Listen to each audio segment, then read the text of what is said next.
সতী সাধ্বী নারীদের কিছু গুণাবলী, অর্থাৎ মুমিনাত, সলিহাত, আবেদাত যে মহিলারা আছে এদের কি গুণাবলী, জান্নাতি মহিলাদের কি কি গুণাবলী হওয়া উচিত, এর উপরে আমাকে কথা বলার জন্য বলা হয়েছে। আমি চেষ্টা করব ইনশাআল্লাহ। আল্লাহ রাব্বুল আলামিন সূরা আহজাবের 28, 29, 30, 31 এই আয়াতগুলো নাজিল করে প্রথমে জানিয়ে দিলেন, হে নবী, আপনি আপনার স্ত্রীদেরকে বলুন তারা দুনিয়া এবং দুনিয়ার সৌন্দর্য, ধন সম্পদ চায়। যদি তারা চায় তাহলে ওদেরকে বলুন আমি তোমাদেরকে সুন্দরভাবে বিদায় দেওয়ার ব্যবস্থা করব, সুন্দরভাবে বিদায় দেওয়ার ব্যবস্থা করব। আর যদি তোমরা আখিরাত চাও তাহলে দুনিয়াতে তেমন কিছুই দিতে দেওয়ার নয়, মহান আল্লাহ আখিরাতে তোমাদের জন্য প্রস্তুত করে রেখেছেন। হে নবী পত্নী স্ত্রীগণ, তোমরা নবীর স্ত্রী হওয়ার পরও প্রকাশ্যে কোনো বেহায়াপনায় অথবা নোংরামিতে লিপ্ত হও না। যদি হও তাহলে আমি আল্লাহ তোমাদের জন্য বা ওই সকল মহিলাদের জন্য ডবল শাস্তির ব্যবস্থা করব। আর এটা আল্লাহর কাছে কোনো ব্যাপারই নয়। আল্লাহ রাব্বুল আলামিন আরো বলেছেন, ওয়া মান ইয়াকনুত মিনকুন্না লিল্লাহি ওয়া রাসূলিহি তা'মাল সালিহা, যারা আল্লাহ এবং তার রাসূলের আনুগত্য করে, সৎ আমল করে, আমি আল্লাহ তাদেরকে আগের আয়াতে যেমন বলেছিলেন 31 নম্বর আয়াতে যে আমি আল্লাহ তাদের ডবল শাস্তির ব্যবস্থা করব, 32 নম্বর আয়াতে আল্লাহ রাব্বুল আলামিন এখানে বললেন নুতিহা আজরাহা মাররাতাইন, আমি তাদের জন্য ডবল নেকির ব্যবস্থা করব। ওয়া আতাদনা লাহা রিজকান কারীমা, তাদের জন্য সম্মানজনক রিজিকেরও ব্যবস্থা করব। লম্বা কথা এখানে উল্লেখ করা হয়েছে সূরা আহজাবে। আল্লাহ রাব্বুল আলামিন বলছেন, ফালা তাখদুনা বিল কওল ফায়াতমা আল্লাযী ফী কলবিহি মারাদ ওয়া কুলনা কওলান মা'রুফা, খবরদার কথা সঙ্গতভাবে বলো, সুন্দরভাবে বলো। ফালা তাখদুনা বিল কওল, কথার মধ্যে যেন নম্রতা না থাকে। তার মানে পরপুরুষের সাথে যখন কথা বলবেন, পরপুরুষের সাথে কথা বলার সময় আপনার কণ্ঠটা যদি সুন্দর হয়, নরম হয়, মা বোনদের কণ্ঠ, তাহলে ফায়াতমা আল্লাযী ফী কলবিহি মারাদ, যাদের অন্তরে রোগ আছে এবং যাদের অন্তর মহিলাদের ব্যাপারে দুর্বল, তারা আপনার উপরে ঝুঁকে পড়বে, তারা আপনার কারণে অসুস্থ হয়ে পড়বে, তারা আপনার এই সুন্দর কণ্ঠের কথার কারণে তারা বিভ্রান্ত হয়ে যাবে। কুলনা কওলান মা'রুফা, ন্যায় সঙ্গতভাবে কথা বলুন, তথা স্বামীর সাথে যেভাবে কথা বলতে হয় ওভাবে বলুন, আপনার দেবরের সাথে যেভাবে কথা বলতে হয় ওভাবে বলুন, আপনার বাবার সাথে যে ভাষায় কথা বলতে হয় ওভাবে বলুন। খবরদার বাবার ভাষা স্বামীর কাছে নিয়ে আসবেন না, দেবরের ভাষা স্বামীর কাছে নিয়ে যাবেন না, স্বামীর ভাষাটা পর পুরুষের সাথে ব্যবহার করবেন না। আমরা বন্ধুদের সাথে যেভাবে কথা বলি ওই কথাটা আমরা স্বামীর সাথে বলতে পারি না, তথা মহিলারা বলে না। কেউ যদি কথা বলে অতি নরম মিষ্টি ভাষায়, সুন্দর ভাষায় কথা বলা শুরু করে, কিন্তু স্বামী তার জন্যই আছে, ওর জন্যই স্বামী ওকে বিবাহ করেছে, অথচ আমরা খেয়াল করি ওরা স্বামীর সাথে সুন্দর ভাষায় কথা না বলে ওই স্বামীর বন্ধু বান্ধব যারা আছে তাদের সাথে সুন্দর ভাষায় কথা বলে। এটা তাদের রোগ। এই রোগ থেকে মা বোনদের বেরিয়ে আসতে হবে। মা বোনদের কি কি গুণাবলী হওয়া উচিত সে বিষয়ে আমি পয়েন্ট আকারে ছেদ এক দুই করে আমি কয়েকটি কথা বলবো ইনশাআল্লাহ। তার আগে এই আয়াতগুলো আপনাদের জানা উচিত। আল্লাহ রাব্বুল আলামিন সূরা আহজাবের এইখানে বেশ কিছু কথা উল্লেখ করেছেন।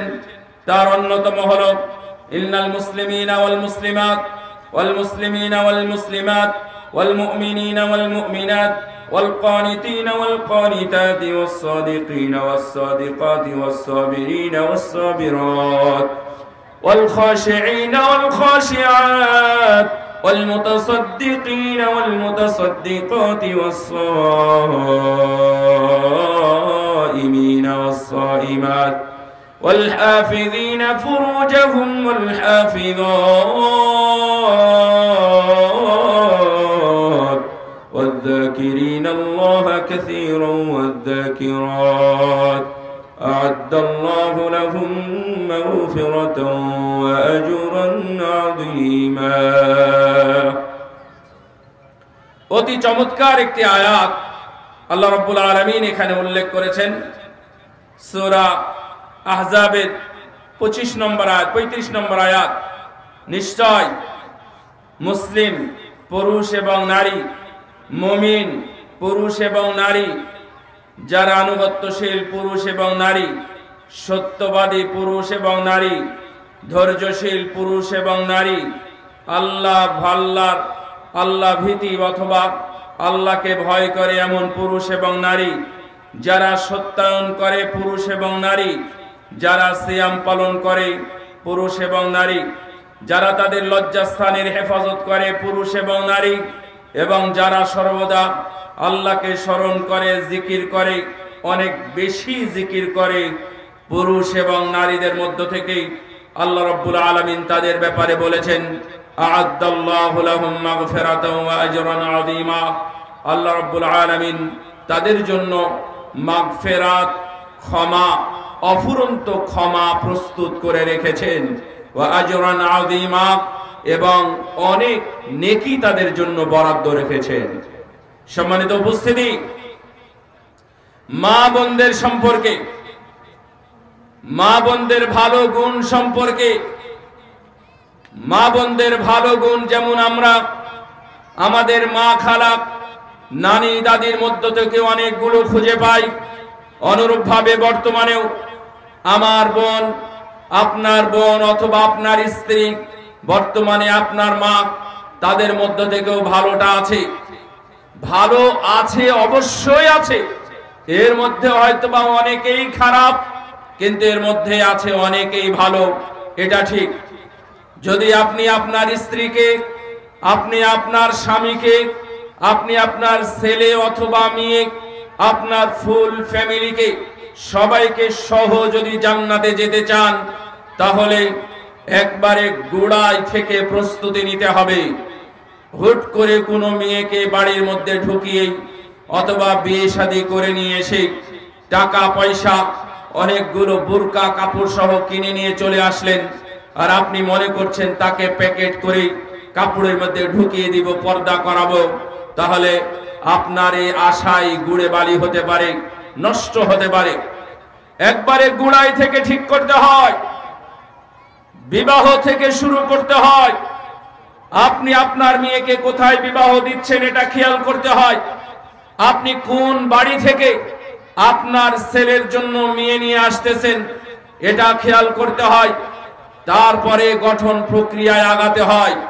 যদি আপনি এক জায়গায় ভুল করেন, তাহলে শতক জায়গায় আপনি এত বেশি ভুল করতে থাকবেন যে আপনি নিজেকে আর সামলে নিতে পারবেন না। দেখবেন পর্দা নিয়ে শুরু করবেন, অন্য জায়গায় দেখবেন মোবাইলে কথা বলে নষ্ট হয়ে গেছে। আপনি মোবাইলটা কন্ট্রোল করবেন, দেখবেন সে চাকরির নামে আপনাকে প্রমাণ করে দিবে ও যেহেতু শিক্ষিত মানুষ, ও যেহেতু ডিগ্রিধারী কন্যা, ডিগ্রিধারী বৌমা, ওর চাকরি করা উচিত, চাকরি করতে দিতে হবে, না হলে আপনার মানবাধিকার লঙ্ঘন হয়ে যাবে, এটা আপনাকে প্রমাণ করে দিবে। ইত্যাদি ভাবে বাড়ির বাহিরে যাবে, যখনই যাবে তখন আপনার টেনশন আরো বেড়ে যাবে।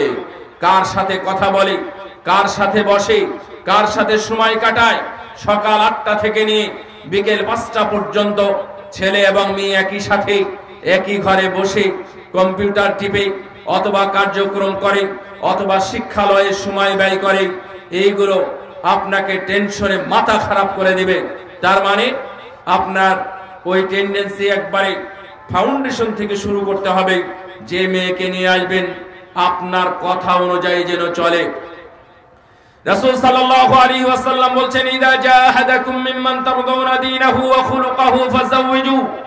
হে মুমিনগণ, তোমার মেয়ের বিয়ের জন্য যদি কোনো ছেলে আসে যাদের ক্যারেক্টার ভালো এবং যাদের তাকওয়া ভালো, এই দুইটা গুণ যদি কারো মধ্যে পাও তাহলে তোমার মেয়েকে ওই ছেলের সাথে বিবাহ দিয়ে দাও, এতেই তোমাদের জন্য কল্যাণ। আর যদি না দাও তাহলে মহা ফিতনা, মহা বিপর্যয় ডেকে নিয়ে আসলে তুমি। আমরা ভালো গুণ খোঁজার জন্য আজকে বক্তব্য শুরু করেছি। তো ভালো গুণ আপনি এমনি এমনিতেই বলে যাবেন সেইটা তো আর ওই যে মাঠে ময়দানে অথবা আকাশে ভালো গুণগুলো উড়ে বেড়াবে না।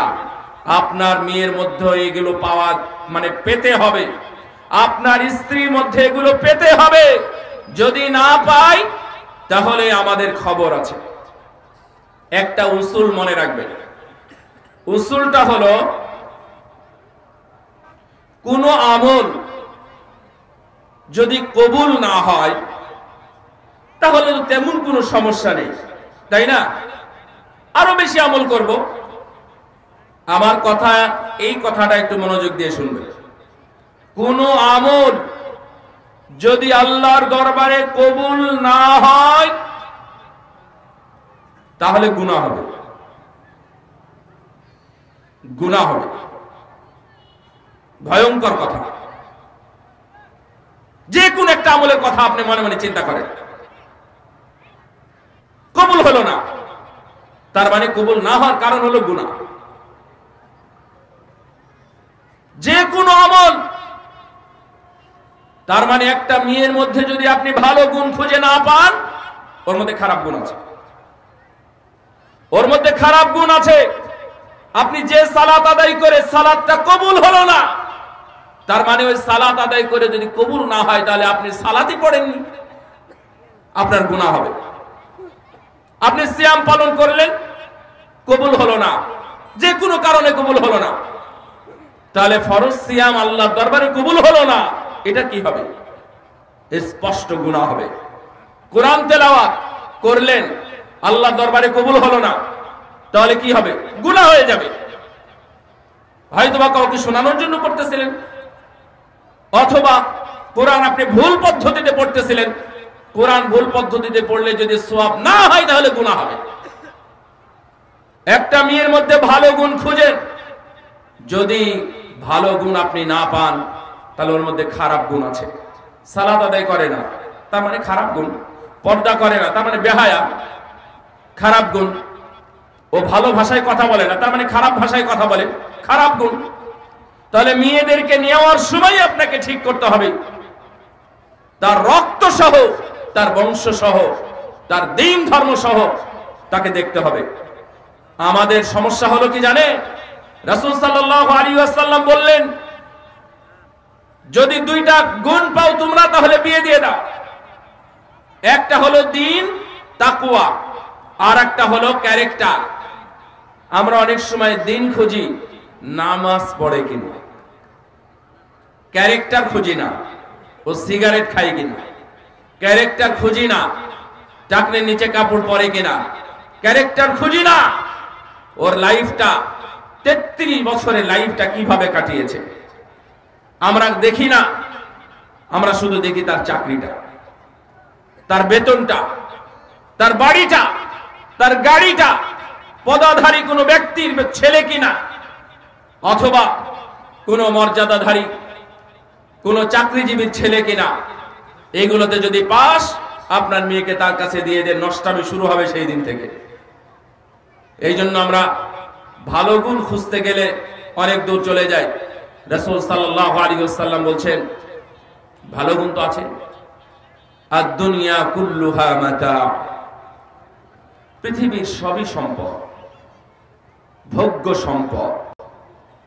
যেমন আপনারা বসে আছেন, বসাটা এখন ভোগ করতেছেন, এই জায়গাটা উপভোগ করতেছেন, এই সাউন্ডটা আপনারা উপভোগ করতেছেন, আপনার সামনে মোবাইল আছে এটা উপভোগ করতেছেন, আপনি বাড়িতে যাবেন রাস্তাটাকে উপভোগ করতেছেন, আপনি এখান থেকে নিয়ে হেঁটে হেঁটে মাটি আছে মাটি দিয়ে খালি পায়ে হাঁটবেন এটা উপভোগ করতেছেন। তার মানে দুনিয়ার যা কিছু আছে সবই সম্পদ, সব সম্পদই উপভোগ্যের, ভোগ করা। তবে এর মধ্যে উত্তম সম্পদ হলো আল মারআ আস-সালিহা, একজন সতী সাধ্বী স্ত্রী। একটু খেয়াল করিয়েন তো, আপনার 5 তলা বাড়ি আছে, ওগুলো চাইতে আপনার স্ত্রী উত্তম। আপনার কয়েক হাজার কোটি টাকা মালিক আপনি, আপনার টাকা আছে, খেয়াল করেন এই হাদিস অনুযায়ী নাসাইর মধ্যে আসছে হাদিস এবং সহিহ আব্দুল্লাহ ইবনে আমর ইবনে আস রাদিয়াল্লাহু তাআলা থেকে বর্ণিত। রাসূল সাল্লাল্লাহু আলাইহি ওয়াসাল্লাম বলছেন, তোমার কাছে মুশাররফ কিছুদিন আগে বলতেছিল যে এখানে আপনাদের 5 কাঠা সম্পত্তি আছে, মানে হচ্ছে 5 কোটি টাকা। তাহলে 5 কোটি টাকার চাইতেও আপনার স্ত্রী মূল্যবান। তার মানে এটা তাহলে 5,000 কোটি টাকা হবে। আপনার ব্যাংকে যদি 10,000 কোটি টাকা থাকে, তার চাইতে উত্তম মানে আপনার স্ত্রী সেই হিসাবে হয়তোবা 20,000 কোটি টাকার চাইতে মূল্যবান। এই স্ত্রীর কাছে আপনি যদি ভালো কিছু না পান, তাহলে তো মহা বিপদ। বিপদ না ভাই? ইয়া আইয়ুহাল্লাযীনা আমানু কু আনফুসাকুম ওয়া আহলিকুম নারা, তোমার পরিবারকে বাঁচাও, শিক্ষা দিয়ে, ভালো উপদেশ দিয়ে, ভালো অভ্যাস দিয়ে, ভালো আনুগত্য দিয়ে, নাফরমানি বিষয়ে জানিয়ে, শিরক বিদআত সম্পর্কে সতর্ক করে ওদেরকে জাহান্নামের আগুন থেকে বাঁচাও। ইউনজিকুমুল্লাহু মিনান নার, তাহলে মহান আল্লাহ তোমাদের সবাইকে জাহান্নামের আগুন থেকে বাঁচিয়ে দিবেন। এই দায়িত্ব আমার আপনার।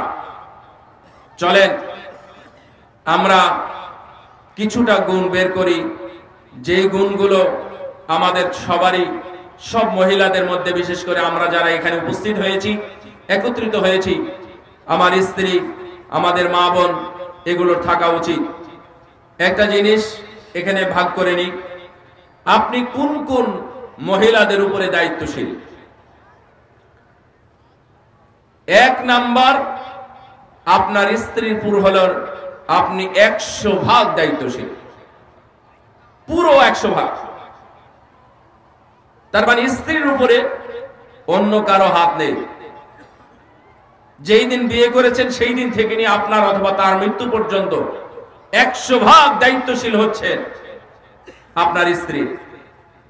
2 নাম্বার, কিছু সময় অর্থাৎ বড় হওয়া পর্যন্ত বা স্বামীর ঘরে যাওয়া পর্যন্ত আপনার মেয়ে, এটা হচ্ছে আপনার দায়িত্ব, আপনি দায়িত্বশীল। 3 নাম্বার, আপনার ছোট বোন অথবা বোন, এই বোনটার দায়িত্বশীল আপনি। আপনার বাবার অনুপস্থিতিতে অথবা বাবার অপারগতার ক্ষেত্রে, বাবার মৃত্যুর পর যে কোনো ভাবে আপনি যখন দায়িত্বশীল, স্বামীর ঘর ঠিকঠাক মতো ভালো জায়গায় দেওয়া সহ আপনি আপনার বোনের দায়িত্বশীল। 4 নাম্বার, আপনার বাড়ির কোনো কাজের মহিলা অথবা বুয়া, ও যতক্ষণ আপনার কাছে আছে ততক্ষণ ও আপনার দায়িত্বে থাকবে, আপনার কথা অনুযায়ী সালাত আদায় করবে এবং আপনার কথা অনুযায়ী আল্লাহর বিধানগুলো মানবে। আর 5 নাম্বার, আপনার মা। 5 নাম্বারের কারণ হলো, বাবা থাকবে, বাবাই তার দায়িত্বশীল ছিলেন, বাবা নেই, মা আছে, আপনি দায়িত্বশীল, কিন্তু আপনার একার উপর নয়। যদি আপনি একাই সন্তান হন, একা সন্তান হলেও সব দায়িত্ব আপনার নয়, আপনার সম্ভবপর আপনি দায়িত্বশীল। এই জন্য আমরা যে গুণগুলো একে একে বলার চেষ্টা করব, সেই গুণগুলো বিশেষ করে আমার অধীনস্থ মহিলাদের, মেয়েদের, তাদের গুণগুলো হবে। আপনারা যারা এখানে আছেন, আপনার আওতাধীন যে মহিলা আছে, আপনি তাদের দায়িত্বটা ঠিকভাবে পালন করছেন কিনা, এটা আল্লাহ রাব্বুল আলামিন আমাকে এবং আপনাকে জিজ্ঞাসা করবেন। আল্লাহ রাব্বুল আলামিন যেন আমাদের সবাইকে সেই দায়িত্বগুলো পালন করার তৌফিক দান করেন, আমিন। এক নাম্বার, যে মহিলারা আল্লাহ এবং তার রাসূলকে চিনে এবং পরিপূর্ণ আনুগত্য করে, আল্লাহ রাব্বুল আলামিন কুরআনুল কারীমের মধ্যে বলে দিয়েছেন, আতা'নাল্লাহ ওয়া রাসূলা, যারা আল্লাহর অনুসরণ করে এবং যারা রাসূলের অনুসরণ করে। রাসূল সাল্লাল্লাহু আলাইহি ওয়াসাল্লাম তাদের ব্যাপারে 4টা গুণ বলে দিয়েছেন। যদি তারা এই 4টা গুণ পালন করে, তাহলে তাদের জন্য কিয়ামতের ময়দানে বলে দেওয়া হবে, তোমরা জান্নাতে প্রবেশ করো, জান্নাতের 8টি দরজার যে কোনো একটা দিয়ে তোমাদের ইচ্ছা মতো জান্নাতে প্রবেশ করো। এইটা কোরআনের আয়াতের এই অংশ সহ হবে 5টা। তার 1 নাম্বার হলো 5 ওয়াক্ত সালাত, 2 নাম্বার সিয়াম, 3 নাম্বার স্বামীর আনুগত্য, 4 নাম্বার লজ্জাস্থানের হেফাজত, এগুলো হাদিসের মধ্যে আসছে। আর 5 নাম্বার হলো আল্লাহ এবং তার রাসূলের আনুগত্য করা, অর্থাৎ আমার এবং আপনার বাড়িতে যে মেয়েগুলো আছে তাদের গুণের অন্যতম একটি গুণ হলো আল্লাহ এবং তার রাসূলের পরিপূর্ণ আনুগত্য করা এবং তাদের আল্লাহ এবং তার রাসূলকে চেনা। আপনি একটু বাড়িতে গিয়ে খোঁজ নেবেন, আপনার মেয়ে তার প্রতিপালক সৃষ্টিকর্তাকে চিনেন কিনা। আপনি আপনার স্ত্রীকে জানবেন, ও এগুলো চিনে কিনা, জানে কিনা। যদি আল্লাহকে ভয় করতো কেউ, আল্লাহর সামনে দণ্ডায়মান হতে হবে, এই ভয়টা যদি তাদের মধ্যে জাগাতে পারতেন, তাহলে আপনার স্ত্রী আপনার সাথে কখনো বেয়াদবি করবে না, আপনার মেয়ে তার স্বামীর সাথেও বেয়াদবি করবে না, আপনার ছোট বোন তার স্বামীর সাথেও বেয়াদবি করবে না। এই জন্যই আপনি তাদেরকে শিখান। লুকমান আলাইহিস সালাম, লুকমান রাদিয়াল্লাহু আনহু বা রাহিমাহুল্লাহ, তিনি তার সন্তানকে যেইভাবে শিক্ষা দিয়েছিলেন, আপনি আপনার স্ত্রীকে, আপনার সন্তানকে ওইভাবে শিখান। যদি না শিখান, ওরা শিখতেও পারবে না।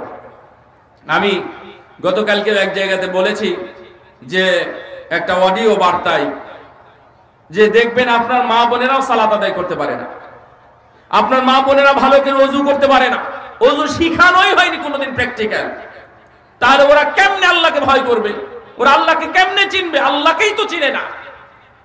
ওরা মনে করেছে আমাদের ভাত রান্না করার জন্য দুনিয়াতে এসেছে, ওরা মনে করেছে আমরা শুধু সন্তান লালন পালন করব, ওরা মনে করেছে প্রতিদিন সকালে উঠে খাবার তৈরি করা, আবার দুপুরের খাবারের ব্যবস্থা করা, আবার রাতের খাবারের ব্যবস্থা করা, এভাবেই রাত দিন, সকাল আসবে যাবে, এভাবেই রাত দিন কেটে যাবে, এটাই আমার কাজ। আপনাকে বোঝাতে হবে এটা শুধু তাদের কাজ নয়, ওদের কাজ আরো গুরুত্বপূর্ণ কাজগুলো আছে, বাকি আছে, ওই কাজগুলো আপনি করাবেন। আল্লাহ এবং তার রাসূলের আনুগত্য আপনি শিখাবেন। আল বুরদু আন আফাতিল লিসান, 2 নাম্বার মুখের ভাষা সুন্দর করা, এটা শেখানো। যাদের মুখের ভাষা ভালো, রাসূল সাল্লাল্লাহু আলাইহি ওয়াসাল্লাম বলছেন তারা ভালো মহিলা। একজন সাহাবী এসে রাসূল সাল্লাল্লাহু আলাইহি ওয়াসাল্লামকে জিজ্ঞাসা করলেন, ইয়া রাসূলুল্লাহ, ইন্না ফুলানাতান তুযকারু মিন কাসরাতি সালাতিহা ওয়া সিয়ামিহা ওয়া সাদাকাতিহা ওয়া সাদাকাতিহা ওয়ালাকিন তুযি জিরানাহা বিলিসানিহা। বেশি সালাত আদায় করে। দেখেন, আল্লাহর আনুগত্য শিখাবেন, রাসূলের আনুগত্য শিখাবেন, এর পরের পয়েন্টটা যদি আপনার মিসিং হয়, যদি মিস হয়ে যায়, তাহলে কি সর্বনাশ হতে পারে একটু দেখেন। রাসূল সাল্লাল্লাহু আলাইহি ওয়াসাল্লামকে বলা হলো বেশি সালাত আদায় করে, বেশি সিয়াম পালন করে, বেশি বেশি দান খায়রাত করে, যাকাত দেয়, কিন্তু তার মুখের ভাষা খারাপ, তাহলে ওই মহিলার ব্যাপারে আপনি কি বলবেন? আল্লাহ নবী সরাসরি বললেন যে ও জাহান্নামী। ভাষা এটা, হিয়া ফিন্নার, ও জাহান্নামে চলে গেছে। সালাত সিয়াম হজ যাকাত ওকে পার করবে না। মুখের ভাষা ভালো হতেই হবে। মা বোনেরা, আমি জানি, আমি বিশ্বাস করতেছি আমার মন থেকে আপনারা আমার কথাগুলো শুনতেছেন। আপনার মুখের ভাষা এত কর্কশ, আপনার মুখের ভাষা এত জোরে জোরে কথা বলেন, আপনার কথায় এত মানুষ বেশি কষ্ট পায়, কিয়ামতের ময়দানে মহা বিপদ হয়ে যাবে। রাসূল সাল্লাল্লাহু আলাইহি ওয়াসাল্লাম বলেন, ওয়া ইন্না রাজুলা লা ইয়াতাকাল্লামু বিকালিমাতিন লা ইয়ারা বিহা বিআসা ইয়াহবি বিহা ফিন-নার। আব্দুল কাফি ভাই, ডক্টর কাফি ভাই আমার আগে বক্তব্য দিতে সময় বলে গেছেন, মানুষ অনেক সময় কথা বলে ভাবে না এবং মনে করে লা ইয়ারা বিহা বিআসা, এটা কোনো প্রবলেম না, কোনো সমস্যা নেই, এটা মনে করে কথা বলে, কিন্তু এই কথাই তাকে জাহান্নামের মধ্যে নিক্ষেপ করে। সুতরাং আফাতিল লিসান, জিহ্বার বিপদ। এত বেশি কথা বলবেন না, মা বোনদের এত বেশি কথা বলার দরকার নেই। কথা বলবেন স্বামীর ঘরে একাকী বসে, কোনদিন শুনতে না পায়। এখানে আরেকটা বলে দিই, যদি কথাই কষ্ট দেন স্বামীকে, তিরমিজির হাদিস সহিহ, এই হাদিসটা আমি পেয়ে মনে করছিলাম হাদিসটা মনে হয় সহিহ নয়। রাসূল সাল্লাল্লাহু আলাইহি ওয়াসাল্লাম বলছেন, যখন মেয়েরা স্বামীকে কষ্ট দেয়, মুসলিম স্বামীকে কষ্ট দেয়, তখন জান্নাত থেকে পুরুষদের জন্য যে হুর সংরক্ষিত আছে, সুবহানাল্লাহ, এই হুরেরা সেখান থেকে জবাব দেয় এবং অভিশাপ দেয়, ওটা তোর চিরস্থায়ী স্বামী নয় রে, ওটা আমার চিরস্থায়ী স্বামী, কয়েকদিনের জন্য তোর কাছে রাখা হয়েছে মাত্র, আর তুই আমার স্বামীকে কষ্ট দিস, যদি কষ্ট হয়, আমার স্বামীর তোর মুখের কারণে কষ্ট হয়, তাহলে তোর উপর অভিশাপ। ভাইরা আমার সাবধান, বোনেরা সাবধান। রাসূল সাল্লাল্লাহু আলাইহি ওয়াসাল্লাম আরো অনেক কথা বলেছেন, আমি অত দূর যাব না। 2 নম্বর হচ্ছে আফাতিল লিসান, আপনারা একটু খেয়াল রাখবেন মুখের ভাষা যেন তাদের সুন্দর হয়। মধু দিলেই মা ভাষা মিষ্টি হবে এটা নয়, আপনিও শিখাবেন। স্বামী যদি না শিখায় স্ত্রী শিখবে না, এটা শিখাতে হবে। ওরা দ্বন্দ্ব ফাসাদ একটু বেশি করে, কর্কশ ভাষা একটু বেশি বলে, আপনি ধৈর্যের সাথে শুনলেন, জানলেন, চুপ থাকলেন, দেখবেন দ্বন্দ্ব হবে না।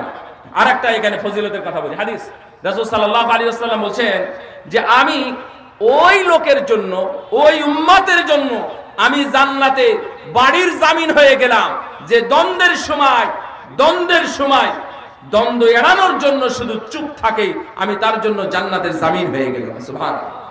আমি জানি আপনি নির্দোষ, কিন্তু আপনি স্ত্রীকে সরি বলেন, মনে হয় আমার কারণেই হয়েছে, তাহলে দুনিয়াতে দ্বন্দ্বটাও মিটে গেল। আর একটা কি হলো, রাসূলুল্লাহ সাল্লাল্লাহু আলাইহি ওয়াসাল্লাম বাড়ি নিয়ে জান্নাতের মধ্যে বসে থাকবেন আপনার অপেক্ষায়। সুবহানাল্লাহ। এটাও সহিহ হাদিস, তিরমিজির হাদিস। সম্মানিত উপস্থিতি, 3 নম্বর তাহারাতুন নাফস, আল ইফফা, ক্ষমা করা, পবিত্রতা অর্জন করা, তথা যাত্রার সাথে কথাবার্তা না বলা। আমাদের এলাকায় অনেক সময় বলে, আসলে ভাবিটা খুব ভালো, তুমি যাই কিছু চাইলেও দিবে, কোনো সমস্যা নেই। আপনি যদি 5 মিনিট বসে গল্প করতে চান, ও গল্প করবে। ওর কাছে যদি পানি চান, তাহলে পানি দিবে। যদি ওর কাছে কিছু জিজ্ঞাসা করেন, জবাবও দিবে। তাহলে ভাবিটা খুব ভালো না? এটা আমাদের সমাজে, এলাকায় খুব প্রচলিত আছে। না, ভাবিটা খুব ভালো, উদার মানুষ, খুব ভালো, নষ্ট, দরকার নেই। এত ভালো হওয়ার দরকার কি তোমার? তুমি ভালো স্বামীর কাছে কিনা সেটা প্রমাণ করো। এত উদার হতে বলেছে তোমাকে কে? এত উদার হওয়ার তো কোনো দরকার নেই। 3 নম্বর হলো নিজের পবিত্রতা যেন রক্ষা করে, এত উদার হতে যায়েন না। 4 নম্বর আল হিরসু আলাল হিজাব আশ-শারঈ, অবশ্যই পর্দা মেইনটেইন করবে। পর্দা শুধুমাত্র হুজুরদের থেকে পর্দা নয়, পর্দা শুধুমাত্র অপরিচিত মানুষের কাছে পর্দা নয়, চাচাতো ভাই, মামাতো ভাই, খালাতো ভাই, ফুফাতো ভাই, পাড়াতো ভাই, যত পরিচিত ভাই আছে, কোন বন্ধু বান্ধব যেই হোক না কেন, সবার কাছ থেকে পর্দা করতে হবে, তাহলে সেটা পর্দা। আল পর্দা মানে আল হিজাবুশ শারঈ, শরীয়ত যেটা পর্দা করেছে সেই পর্দা। দেওর ভাসুর তো দূরের কথা, সবার কাছ থেকে পর্দা করতে হবে, তাহলে আমরা জানবো ওই মহিলা ভালো, আমি জানবো আপনি ভালো। আপনার স্ত্রীকে নিয়ে আপনি এটা ট্রাই করতেছেন, চেষ্টা করতেছেন পরিপূর্ণ পর্দা পালন করতে। সম্মানিত উপস্থিতি, তাআতুজ যাওজ, কয়েকটা পয়েন্ট, বেশি না। তাআতুজ যাওজ, এটা হাদিস অনুযায়ী হয়ে যাবে। তাআতুজ যাওজ, স্বামীর আনুগত্য করা। রাসূল সাল্লাল্লাহু আলাইহি ওয়াসাল্লাম বলেন, জাহান্নামীদের কিছু মানুষের শাস্তি হবে। মন দিয়ে শুনেন, আপনাদের মন দিয়ে শোনা উচিত। এমন একটা পাপ আল্লাহ পুরুষদের উপরে চাপাই দিয়েছেন, পাপ করে মহিলা আর অপরাধী হয় হচ্ছে পুরুষ। এটা হলো দায়ুস, তো শুধু মহিলারাই শুনবে না, পুরুষদেরও শুনতে হবে। রাসূল সাল্লাল্লাহু আলাইহি ওয়াসাল্লাম বলছেন মহিলাদেরকে ঝুলিয়ে রাখা হয়েছে বিভিন্ন ভাবে, আংটার মতো কিছু দিয়ে তাদেরকে ঝুলিয়ে রাখা হয়েছে। জিজ্ঞাসা করলেন এরা কারা? তখন বললেন এরা হলো ওই মহিলা যে মহিলা কারো অনুমতি না নিয়ে বাড়ির বাহিরে যায়, বাড়ির বাহিরে যেত, বাড়ির বাহিরে গেছিল, তাদেরকে এই জন্য এভাবে ঝুলিয়ে ঝুলিয়ে তাদেরকে শাস্তি দেওয়া হচ্ছে। শুধু আগুন নয়, আগুন ছাড়াও জাহান্নামের শাস্তি আছে। মা বোনেরা সাবধান। তাআতুজ যাওজ, স্বামীর আনুগত্য। আমাদের কাছে অনেক অধ্যায় আছে। আপনারা জানেন আসিয়া, আসিয়ার নাম শুনেছেন? কে? ফেরাউনের স্ত্রী। তিনি স্বামীর বিরুদ্ধে, ধর্মীয় বিষয় ভিন্ন একটু বিষয় আছে, কিন্তু স্বামীর বিরুদ্ধে তিনি কোনোদিন বিদ্রোহ করেন নাই।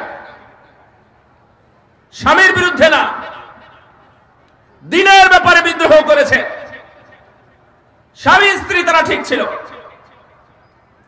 রাসূল সাল্লাল্লাহু আলাইহি ওয়াসাল্লামের মেয়ে যায়েনব রাদিয়াল্লাহু আনহা, বড় মেয়ে আবুল আসের সাথে বিয়ে হয়েছিল। আবুল আসের সাথে রাসূল সাল্লাল্লাহু আলাইহি ওয়াসাল্লামের হিজরতের পরেও তার সাথে সংসার করেছে। তখন বিধান ছিল সংসার করেছে। যায়েনব আবুল আসের সাথে বেয়াদবি করেছে, এটা বোঝা যায় না, কোনোদিন শোনা যায় না। অত্যন্ত বুদ্ধিমতী মহিলা ছিলেন উম্মু সুলাইম রাদিয়াল্লাহু আনহা, জান্নাতি একজন মহিলা। আনাস রাদিয়াল্লাহু আনহুর মা উম্মু সুলাইম রাদিয়াল্লাহু তাআলা আনহা, তার স্বামী মারা গেছে। আবু তালহা সরাসরি বিয়ের প্রস্তাব দিয়েছে। তিনি বলছেন তোমার সাহস কিভাবে হয়? তুমি নিজ হাতে মূর্তি বানাও, তার আবার পূজা করো, আর তুমি আমাকে বিয়ে প্রস্তাব দাও? তোমার সাহস তো কম নয়। উনি বলছেন যে না, আমি বিবাহ করব না।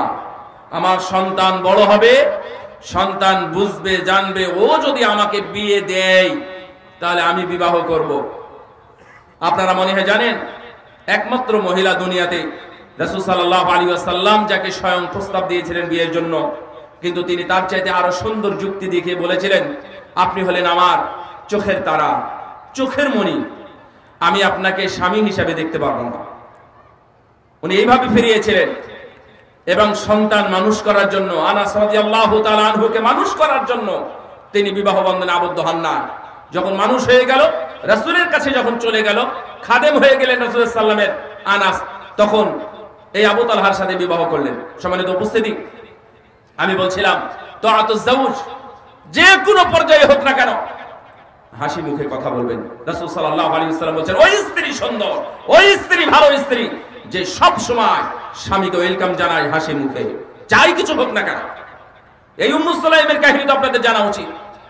এই উম্মু সুলাইম রাদিয়াল্লাহু আনহা, উনি যে কাজ করেছিলেন আপনাদের তো পুরো দুনিয়া একদিক হয়ে যাবে, ওনার বিপক্ষে দাঁড়িয়ে যাবে। কি হয়েছিল? আবু তালহার অন্য ঘরের সন্তান মারা যায়, উনি কৌশলে সুন্দরভাবে সেটাকে ঢেকে রেখে দিয়েছেন। স্বামী এসেছে, হাসি মুখে বরণ করেছেন। বরণ করার পরে রাত্রি যাপন করেছেন। রাত্রি শুধু যাপন নয়, তারা স্বামী স্ত্রী যেটা যেইভাবে যাপন করতে হয় মিলামিশার সাথে, তারা সেইভাবে যাপন করেছেন। সকালে উঠে বলছেন আল্লাহর সম্পদ যদি আল্লাহ নিয়ে যান আপনার কি মন খারাপ হবে? কিসের মন খারাপ হবে? না, তাহলে চলেন আল্লাহর সম্পদ আল্লাহ নিয়ে গেছেন, একটু গুছিয়ে দিই। গিয়ে বলছেন এটা হলো আপনার সন্তান আব্দুল্লাহ, এই তো শুয়ে আছে। উনি দেখলেন, চিৎকার শুরু করলেন, রাসূলের কাছে গিয়ে বিচার দিয়ে দিলেন। দুইজনে রাসূলের কাছে চলে গেছেন। রাসূল সাল্লাল্লাহু আলাইহি ওয়াসাল্লাম ওই আবু তালহাকে নয়, উম্মু সুলাইমকে সাপোর্ট করলেন। ও যেটা করেছে সেটা ঠিক করেছে। সুবহানাল্লাহ। তোমরা গত রাতে যেটা মিলামিশা করেছো, এতেই তোমাদের আল্লাহ উত্তম রিজিক দিয়ে দিয়েছেন, উত্তম একটা সম্পদ হবে এবং সন্তান হবে। আসলেন, সেই সন্তান হলো, তার নাম রাখলেন আব্দুল্লাহ। সেই আব্দুল্লাহকে নিয়ে রাসূলুল্লাহ সাল্লাল্লাহু আলাইহি ওয়াসাল্লামের কাছে আনাস গেলেন, বললেন ইয়া রাসূলুল্লাহ, এই দেখেন আমার ভাই হয়েছে। ওটাই ঘটনার পরে। তাহলে আপনি চিন্তা করেন, একটা মরা লাশ বাড়িতে আছে, তার উপরে স্বামীর যেন কষ্ট না হয় সেটা উনি মেইনটেইন করেছেন ঠিকভাবে, এবং আল্লাহ তো সন্তুষ্ট হয়েছে। আপনারা জানেন আয়েশা রাদিয়াল্লাহু আনহা কিছু খাবার না, কিন্তু ঠিক রাসূলের জন্য খাবার রেখে দিতেন। আপনার জন্য কিছু আছে, অন্য কিছু নাই। সুবহানাল্লাহ। দারিদ্র ভাবে ওনারা দিন কাটাতেন, দিনাতিপাত করতেন, কিন্তু রাসূল তথা স্বামীর জন্য বাস। যদি রাসূল সাল্লাল্লাহু আলাইহি ওয়াসাল্লামকে কেউ কিছু বলে, তাহলে আয়েশা রাদিয়াল্লাহু আনহা খেপে যেতেন, বলতেছেন তুই মারা যা। আল্লাহ নবী বলেন, এই আলাইকা বিররিফ, আয়েশা থামো, আমি কি বলেছি জানো? আমি একই জবাব দিয়েছি, তোমাকে বলার দরকার নেই। মূলত এটা স্বামীর মহাব্বত। আসলে স্বামী স্ত্রীর মহাব্বত সম্পর্কে আপনি চলে যান ইব্রাহিম আলাইহিস সালামের কাহিনী, সেখানেও আছে। বিবি সারার কাহিনী, সেখানেও স্বামী স্ত্রীর মহাব্বত আছে। হাজেরা আমাদের মা, ইসমাইল আলাইহিস সালামের মা, তাদের মধ্যে স্বামী স্ত্রীর মহাব্বত ছিল। তাহলে এখন মহাব্বতটা নাই কেন? এত মোবাইল টিপা কেন? এত আধুনিক হলেন কেন? এত পোশাক, আপনার পোশাক ইয়াতে থাকবে কেন, আলমারিতে থাকবে কেন? কতটা শাড়ি হলে আপনার আর না হয়? শাড়ি কিনতে কিনতে 12 খান হয়ে গেছে, কারণ 21 খান হয়ে গেছে। আবার ঈদের সময় শাড়ি লাগে। একটু থামেন, এতটা নয়। তাতুজ জাওজ, স্বামীর আনুগত্য করেন। রাসূল সাল্লাল্লাহু আলাইহি ওয়াসাল্লাম বলেন আল্লাহকে সিজদা করতে হবে। তবে আল্লাহর পরে যদি কাউকে সিজদা করতে বলা হতো, তাহলে স্ত্রীদেরকে বলা হতো, এই স্ত্রীরা তোমরা স্বামীদেরকে সিজদা করো। আল্লাহু আকবার। কিন্তু সিজদা করতে বলা হয় নাই বিধায় সিজদা কোথাও নয়। অনেকে কি পীরের দরবারে সিজদা দেয়, মাজারে সিজদা দেয়, সেটা ভিন্ন। ওটা নাজায়েজ, হারাম, ওটা মুসলিম থেকে খারিজ হয়ে যায়। রাসূল সাল্লাল্লাহু আলাইহি ওয়াসাল্লাম বলেন এটা হলো তাআতুজ জাওজ। ভাইরা আমার বোনেরা, এটা তাদেরকে শিখাতে হবে, তাদেরকে জানাতে হবে। ওরা অনেকে জানেই না। 5 নাম্বার, তারকু ফুযুলিল কালাম, অতি কথন বাদ দেওয়া। বেশি বেশি কথা বলা যাবে না। বেশি বেশি কথা না বলাতে শিখাবেন ওকে। বেশি কথা বলে অনেক, যত কম কথা তত ভালো। ফালিয়াকুল খায়রান আও লিয়াসমুত, ওকে শেখান। আজগবি কোনো কথা বলার দরকার নেই। প্রতিদিন মায়ের বাড়ি, প্রতিদিন শ্বশুর বাড়ি, প্রতিদিন শাশুড়ির খবর, শ্বশুরের খবর, প্রতিদিন একই ওয়াজ প্রতিদিন করতে থাকবে, আপনি শুনতে থাকবেন রেকর্ড বাজানোর মতো। এগুলো বাদ দিতে হবে। ওকে উৎসাহিত করেন, ওকে বুঝান। এত কথা বলতে হয় না। ভাইরা আমার, আল হিসু আলা মুসাহাবাতিন ওয়া মুজালাসাতিস সালিহাত। আমাদের যেমন বন্ধুর দরকার, বন্ধুত্বের উপরে আমার আলোচনা আছে, দেখবেন। আমাদের যেমন বন্ধুর দরকার আছে নাকি নাই? আছে না? ভালো নাকি খারাপ? সুদখোর, বেঈমান, মুনাফিক, এদের সাথে বন্ধুত্ব চলবে না। ভালো, যিনি হয়তো জান্নাতি হবেন, তার থেকে কিছু উপকার হবে, এই ধরনের ভালো মানুষের সাথে বন্ধুত্ব করতে হবে। তার মানে আরেকটি গুণ হলো 5 নাম্বার, 6 নাম্বার, যে অবশ্যই ভালো সতীসাধ্যী পরহেজগার যে মহিলা আছে তাদের সাথে কিছু সময় দেওয়া। আমি আপনাদের একটু ছোট ঢুকে যাই এখানে। আপনারা জানেন কিনা যে আগে কোন সাহাবী আসলেন দার্স দিতে, ছোট বাচ্চা, কয় দিনের? 1 মাস 2 মাস বয়স।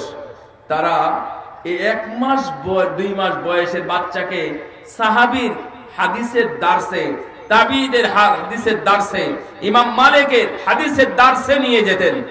লাভ কি? আপনারা আজ থেকে বুঝবেন। লাভটা হলো ইমাম মালিকের মুখ থেকে শুনবে ক্বালা আল্লাহ ক্বালা রাসূলুল্লাহ।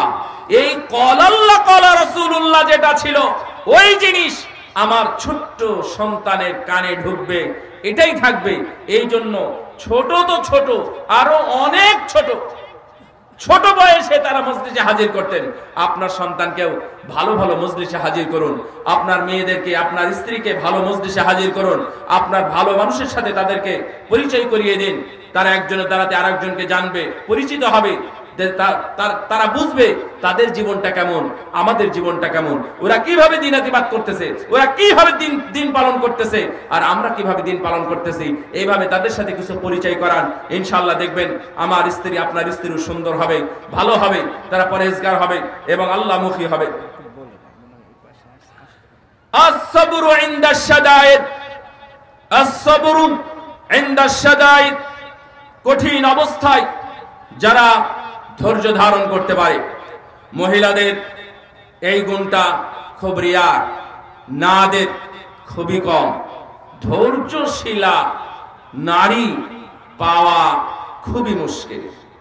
সুন্দরী নারী পাবেন, ইবাদত বন্দিগির নারী পাবেন, ভালো বংশের মহিলা পাবেন, শিক্ষিতা মহিলা পাবেন, অথবা ইত্যাদি ইত্যাদি, লম্বা পাবেন, খাটো পাবেন, সবই পাবেন, কিন্তু ধৈর্যশীলা মহিলা খুবই অভাব।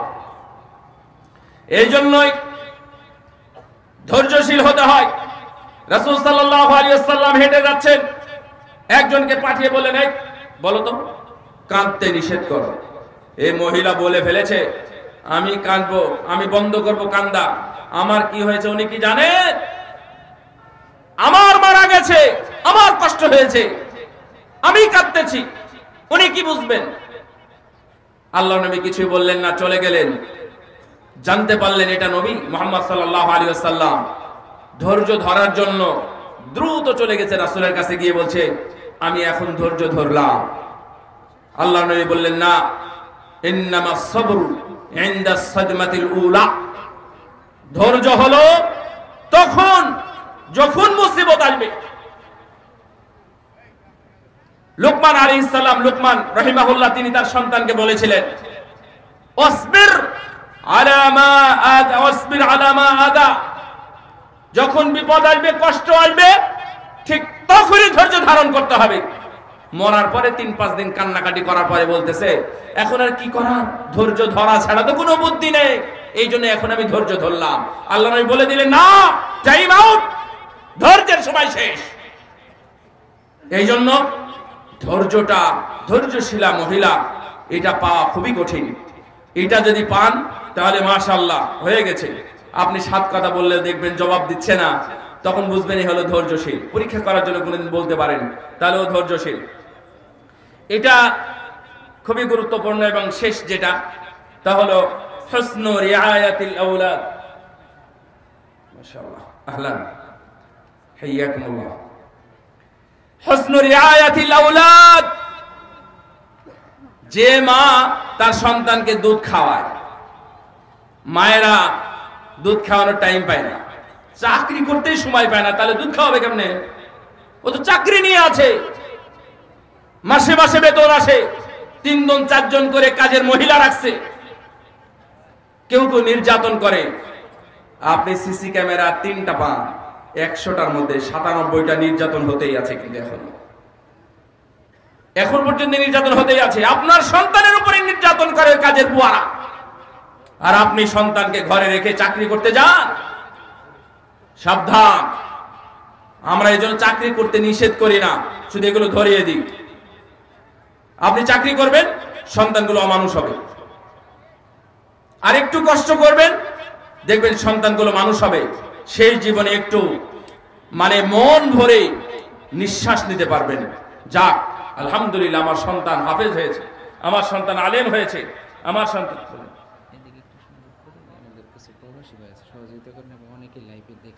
তাই মাশাআল্লাহ।